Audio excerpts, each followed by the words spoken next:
Bonjour tout le monde. Pour l'analyse de la paire au dollar, comme déjà vu les séances dernières d'analyse, la paire évolue toujours dans un canal baissier comme nous pouvons le voir ici sur le graphique journalier. Et donc, comme déjà signalé lors des analyses précédentes, après, après, après la chute de la paire euro-dollar vers la parité. Il a fait le rebond. Et comme nous pouvons le voir ici, il aussi toujours à son niveau. On peut le voir ici sur le graphique horaire.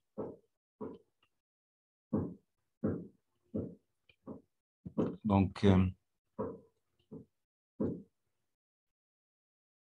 ce niveau-là.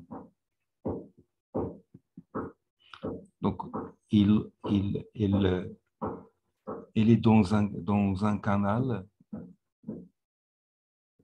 Je vais ici avec 4 heures pour voir mieux. Voilà. Donc, après le rebond, donc la paire au dollar euh, aussi toujours à l'intérieur de ce canal-là. Toujours ici, à l'intérieur de ce petit canal.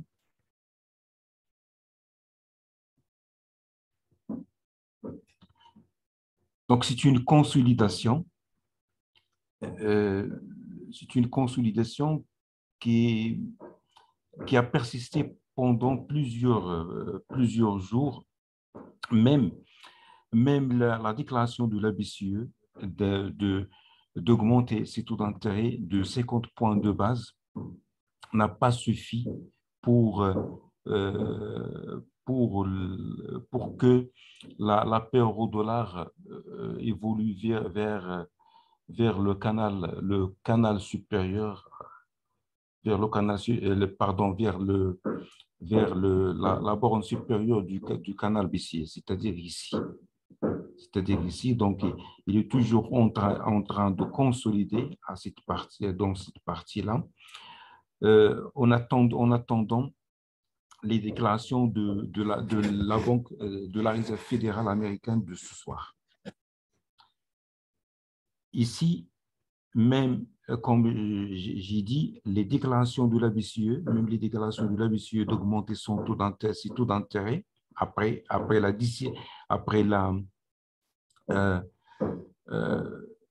les différentes hésitations de cette banque soit d'augmenter ou non ses taux d'intérêt. Et une fois décidé de les augmenter, il hésite entre 25 points de base et 50 points de base. Mais finalement, le jeudi dernier, il a décidé d'augmenter ses taux d'intérêt de 50 points de base. Mais ça n'a pas une grande influence sur la force pour qu'elle puisse renforcer l'euro qui, qui vit un certain moment de récession, un certain moment de récession dû à plusieurs causes qu'on a déjà citées, parmi lesquelles il y a la cause principale qui est la guerre ukrainienne. Il y a également la crainte de la coupure de l'approvisionnement de l'approvisionnement en gaz russe par le gazoduc qui est tombé en panne, qui était sous maintenance avec des craintes de non-reprise, mais jeudi dernier, il a repris, il a repris, mais ça n'a pas d'influence également sur la force de dollar parce qu'il a repris juste à 40%. Et lundi dernier, il a encore, l'approvisionnement a encore rechuté à 30%. Donc, tous ces événements entrave l'évolution de l'euro, en plus des différents risques politiques. Il y a la crise politique au niveau de la Grande-Bretagne à cause de la démission de Boris Johnson. Il y a également la crise politique au niveau de l'Italie à cause de la démission de Mario Draghi. Mario Draghi, pour les gens qui le connaissent, c'était l'ex-président de la BCE, c'était le prédécesseur de Christine Lagarde, l'actuel président de la BCE. Donc, tous ces événements impactent négativement la valeur de l'or. Donc, la déclaration ou bien la décision de la BCE d'augmenter ses taux d'intérêt à 50 points de base n'a pas suffi, ce qui a poussé l'euro-dollar à consolider au niveau de ce canal. En attendant, comme je viens de le dire tout à l'heure, en attendant la décision de la Réserve fédérale américaine de ce soir quant à ces taux d'intérêt. Donc, si on regarde du côté du calendrier économique, donc on peut voir ici à 15 heures, on a de promesses de vente de logements. À 15 heures au niveau de l'Amérique. À 15h30, nous aurons le stock de pétrole brut, la publication des stocks de pétrole brut. Il y a également le plus important, donc ces deux événements, ils sont importants bien sûr, mais à mon avis, ils n'auront pas d'impact significatif sur l'évolution de la paire au dollar, sur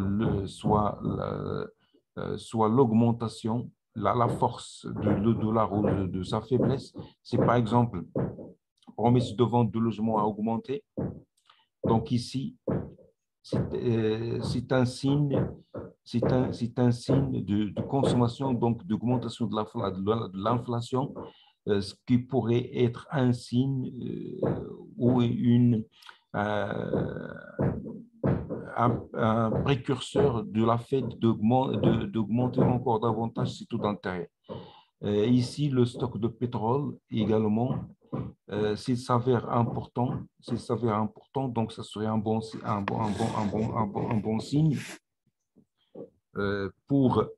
Un mauvais signe pour le prix de pétrole. C'est un mauvais signe pour le prix du pétrole, mais un bon signe pour une relance économique parce que le coût de l'énergie va diminuer. Mais à mon avis, ces deux événements n'auront pas d'impact puisqu'on attendait un événement majeur et plus important qui est l'événement de 19h GMT plus 1, c'est-à-dire 18h GMT.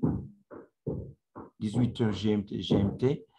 Il s'agit de la réunion du FOMEC et pour prendre une décision sur le taux d'intérêt. Et il va être suivi par la conférence de presse qui va être tenue par Joel Powell, le président de la Fed. Donc tant que